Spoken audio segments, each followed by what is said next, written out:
देखिए, 2 नाम आते हैं मत्ती की किताब उसके पहले अध्याय में। 21वें पद में आता है कि प्रभु यीशु का जन्म जो होगा, वो और जो पैदा होगा उसका नाम होगा यीशु, क्योंकि वो अपने लोगों को पापों से छुड़ाएगा।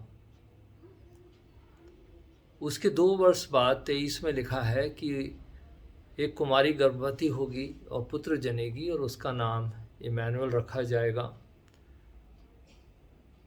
हम लोग कभी प्रभु यीशु को इमैनुअल करके बुलाते हैं क्या? ये कैसी बात हुई?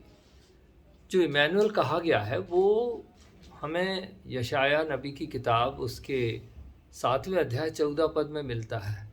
प्रभु यीशु के आने के 600 साल पहले लोगों को नहीं पता था कि मसीह कैसा होगा, क्या होगा। उन्हें कोई आइडिया नहीं था। वो यही सोचते थे कि मसीह जब भी आएगा तो वो हमें आज़ाद करेगा, गुलामी से आज़ाद करेगा, हमारा राजा होगा, इस संसार में रोटी कपड़ा मकान दिलाएगा और हमें आराम की ज़िंदगी देगा।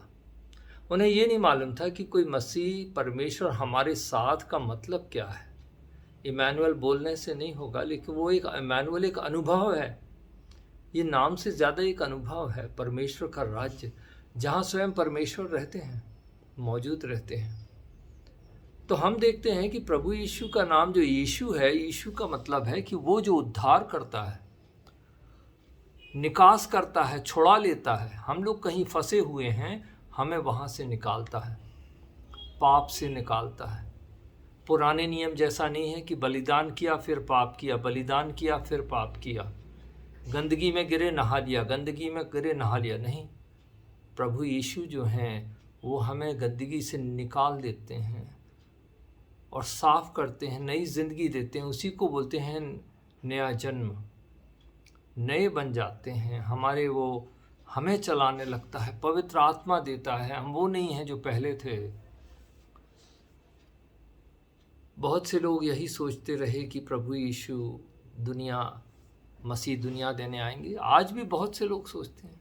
प्रेरितों के काम पहले अध्याय में हमने देखा, चेले भी सोचने लगे, कहने लगे कि क्या अभी तुम रोम की सरकार को हटाकर इस्राएल का राज्य फेर दोगे?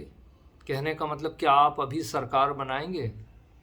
हम मंत्री बन जाएंगे, हम लोगों को प्रशासन करने लगेंगे? शायद उन्होंने सोची ये मसीह जिंदा होकर अब यही करेगा। आज भी बहुत से मसीही हैं जो सोचते हैं कि प्रभु यीशु रोटी कपड़ा मकान ही देता है, दुनिया की चीज़ें देता है। प्रभु यीशु पाप से हमें मुक्त करता है, पाप के शिकंजे से निकालता है, पाप की गुलामी से निकालता है, उसकी प्रभुता से निकालता है। इसीलिए उसका नाम यीशु है। और इमैनुअल ये है कि परमेश्वर का राज्य हमारे बीच में आ गया है। प्रभु यीशु हमारे बीच में है, हम उसको देख सकते हैं। परमेश्वर हमारे बीच में है। दुनिया वालों को ये नहीं मालूम है। खुशखबरी तो यही है। प्रकाशित वाक्य के 2 और 3 अध्याय में हम 7 कलीसियाओं को देखते हैं। वहाँ पर उनको जय पाना है और जय पाने के बाद इनाम कौन से मिलते हैं मालूम है? दुनिया का कुछ भी नहीं है। सारे इनाम जो हैं वो स्वर्ग के इनाम हैं जो उन्हें मिलेंगे स्वर्ग में जाके। तो यीशु को पहचानिए जो हमें मुक्त करता है, पाप की प्रभुता से निकालता है, शैतान के शिकंजे से बाहर निकालता है। और इमैनुअल, हम परमेश्वर के सामने रहते हैं, वो हमारे सामने रहता है, हम उसके साथ अब जीवन बिताने लगे हैं। परमेश्वर का राज्य आ गया है। यही तो खुशखबरी है।